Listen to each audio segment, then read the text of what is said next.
ایک دفعہ حضرت سیدنا مولا علی کی بارگاہ میں ایک شخص حاضر ہوا اور کہنے لگا، اے علی، دنیا میں کچھ لوگ ایسے بھی ہیں جو امیر خاندان میں پیدا ہوئے اور جب وہ فوت ہوئے تو اس وقت بھی وہ امیر تھے، ان سے کبھی بھی رزق ختم نہ ہوا، لیکن اس کے ساتھ ساتھ دنیا میں ایسے لوگ بھی پائے جاتے ہیں جو چند عرصے کے لیے امیر ہوتے ہیں لیکن وہ بعد میں پھر سے غریب ہو جاتے ہیں، رزق ان لوگوں سے چھین لیا جاتا ہے۔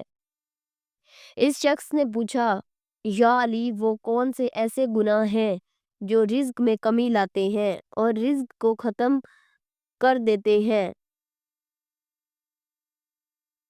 بسم اللہ الرحمن الرحیم۔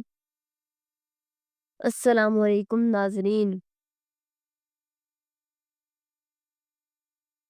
حضرت سیدنا علی نے فرمایا، اے انسان، 5 گناہ ایسے ہیں جن کو کرنے سے انسان کا رزق ختم ہو جاتا ہے اور اس کے رزق میں آہستہ آہستہ برکت بھی چلی جاتی ہے۔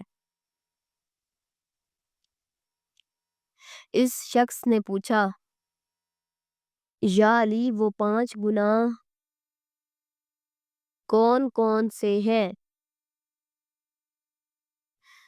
حضرت سیدنا مولا علی نے فرمایا کہ وہ 5 گناہ یہ ہیں: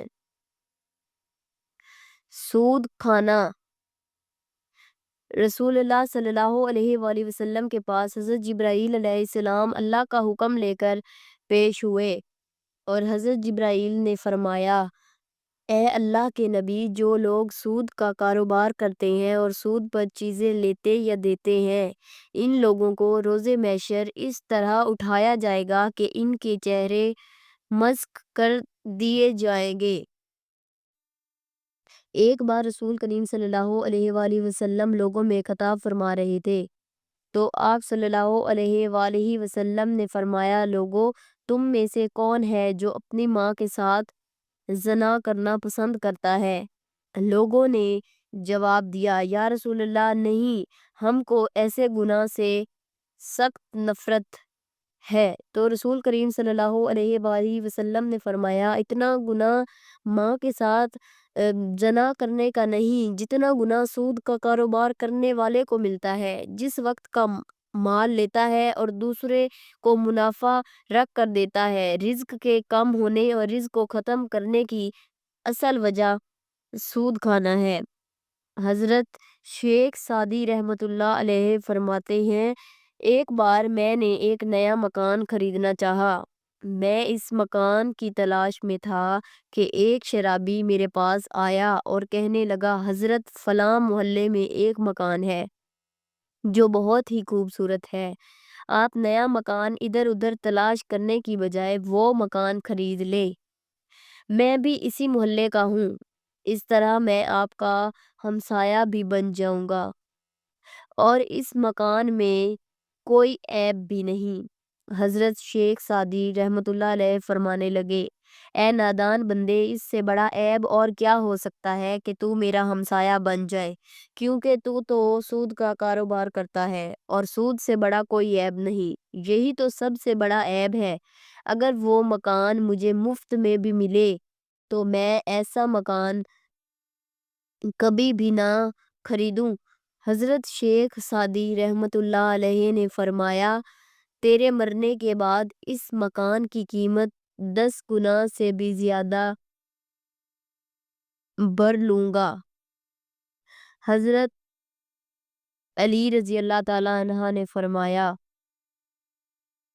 دوسرا سب سے بڑا گناہ یہ ہے کہ تم کسی نیک اور پرہیزگار عورت پر الزام لگاؤ، تہمت لگاؤ۔ قرآن کریم میں اللہ پاک فرماتا ہے، جو لوگ نیک عورتوں پر تہمت لگاتے ہیں، وہ عورت جو ہر وقت میری رحمت کی آغوش میں رہتی ہے، جن پر ہر گھڑی میری رحمت کی بارش برستی ہے، وہ نماز ادا کرتی ہیں، باپردہ رہتی ہیں اور متقی ہیں۔ جو لوگ ایسی عورتوں پر تہمت لگاتے ہیں، مجھے قسم ہے اپنی ذات کی، میں اس وقت تک ان لوگوں کو معاف نہیں کروں گا جب تک وہ نیک عورتیں ان کو معاف نہ کریں جن پر انہوں نے تہمت باندھی ہے۔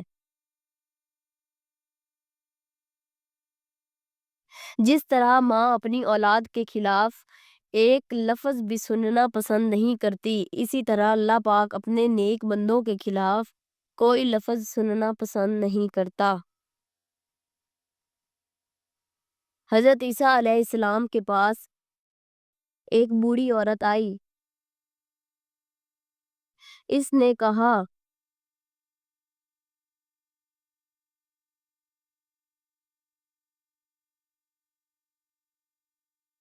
یا عیسیٰ، میرے شوہر 30 سال پہلے فوت ہو چکے ہیں، میں ان سے بہت محبت کرتی تھی۔ اب ہر روز میرے شوہر میرے خواب میں آتے ہیں اور مجھے کہتے ہیں کہ میری قبر پر آ کر میری قبر کو کھود کر دیکھو۔ ہر روز میرے خواب میں آ کر یہی کہتے ہیں کہ ایک بار میری قبر پر آؤ اور میرا چہرہ تو دیکھو۔ اے عیسیٰ، میں بہت دور سے چل کر یہ مسئلہ آپ کے پاس لے آئی ہوں۔ حضرت عیسیٰ علیہ السلام نے کہا، آؤ میں بھی تمہارے ساتھ تمہارے شوہر کی قبر کھودنے کے لیے چلتا ہوں۔ وہ دونوں اس قبرستان پہنچے جہاں اس بڑھیا کے شوہر کی قبر تھی۔ قبرستان میں جا کر حضرت عیسیٰ علیہ السلام نے فرمایا، بتاؤ تمہارے شوہر کی قبر کون سی ہے؟ بوڑھی عورت نے ہاتھ سے اشارہ کرتے ہوئے کہا، یا نبی، وہ قبر ہے۔ حضرت عیسیٰ علیہ السلام نے قبر پر کھڑے ہو کر اللہ سے رو کر دعا کی۔ دعا کرنے کے بعد فرمایا، اے قبر کے اندر سونے والے، اللہ کے حکم سے کھڑا ہو جا۔ اس قبر سے ایک ایسا انسان اٹھ کھڑا ہوا جسے دیکھ کر بڑھیا نے زوردار چیخ ماری اور بے ہوش ہو کر گر گئی۔ وہ کھڑے ہونے والا انسان کا جسم تو انسان کا تھا لیکن اس کا چہرہ مسخ کر دیا گیا تھا۔ جب تھوڑی دیر کے بعد اس عورت کو ہوش آیا تو حضرت عیسیٰ علیہ السلام نے اس زندہ ہونے والے انسان سے دریافت کیا، تو نے دنیا میں کون سا ایسا گناہ کیا تھا جس کام کے بدلے تجھ کو اتنی بڑی سزا کا سامنا کرنا پڑا؟ اس نے جواب دیا، اے اللہ کے نبی، مجھ سے ایک گناہ ہو گیا تھا جس کی وجہ سے میرا چہرہ بگاڑ دیا گیا۔ حضرت عیسیٰ علیہ السلام نے پوچھا، کون سا گناہ؟ اس قبر سے کھڑے ہونے والے انسان نے کہا، میں نیک اور پرہیزگار عورتوں پر تہمت لگا کر ان کا استحصال کیا کرتا تھا جس کی وجہ سے مجھے یہ سزا بھگتنا پڑی۔ روز محشر بھی میں ان لوگوں کے ساتھ ہی اٹھایا جاؤں گا جن کے چہرے مسخ شدہ ہوں گے۔ نمبر 3، حضرت سیدنا مولا علی نے فرمایا، اللہ تعالیٰ کو کسی کا شریک ٹھہرانا بہت بڑا گناہ ہے۔ اللہ کے ساتھ کسی کو شریک مت ٹھہراؤ، شرک مت کرو۔ روز محشر ہر گناہ اللہ معاف کر سکتا ہے، چاہے وہ آسمانوں اور زمین میں موجود ہر چیز سے بھی زیادہ ہو۔ اگر اللہ چاہے تو معاف کر دے گا، لیکن شرک کرنے والے کو کبھی معافی نہیں ملے گی، کافروں کی کبھی بخشش نہیں ہوگی۔ نمبر 4، حضرت سیدنا علی نے فرمایا، کسی پر جادو کرنا بھی بڑا گناہ ہے۔ کسی کا جینا حرام کرنے کے لیے، کسی کی خوشیاں چھیننے کے لیے جادو کرنا یا اس کے رزق کو ختم کرنے کے لیے جادو کرنا بہت بڑا گناہ ہے۔ جادو کرنے والا انسان دائرہ اسلام سے خارج ہو جاتا ہے اور جب کسی جادوگر کی موت ہوتی ہے تو وہ کافر مرتا ہے۔ جادوگر کی موت کبھی بھی ایمان پر نہیں ہوتی۔ نمبر 5، حضرت علی رضی اللہ تعالیٰ عنہ نے فرمایا، کسی کو دکھ اور تکلیف دینا سب سے بڑا گناہ ہے۔ کسی کو دکھ دینا، کسی کا جینا حرام کر کے خود خوش ہونا، کسی کو رلا کر خود خوش ہونا، یہ بھی ایک بہت بڑا گناہ ہے جس سے ہمارا رزق ختم ہو جاتا ہے۔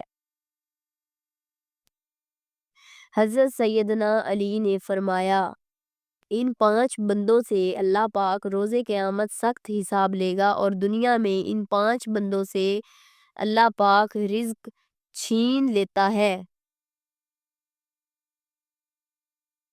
اگر آپ کو یہ ویڈیو پسند آئی ہو اور اس سے کچھ سیکھنے کو ملا ہو تو براہ کرم ہماری حوصلہ افزائی کے لیے ویڈیو کو لائک ضرور کریں۔ مزید اسلامی واقعات، نصیحتیں اور معلوماتی ویڈیوز دیکھنے کے لیے ہمارے چینل کو سبسکرائب کریں اور بیل آئیکن دبائیں تاکہ آپ کو نئی ویڈیوز کے نوٹیفیکیشن ملتے رہیں۔ آپ کی پسند اور شیئر کرنا ہمارے لیے صدقہ جاریہ بن سکتا ہے، تو اس ویڈیو کو اپنے دوستوں اور خاندان کے ساتھ بھی شیئر کریں۔ جزاک اللہ خیر۔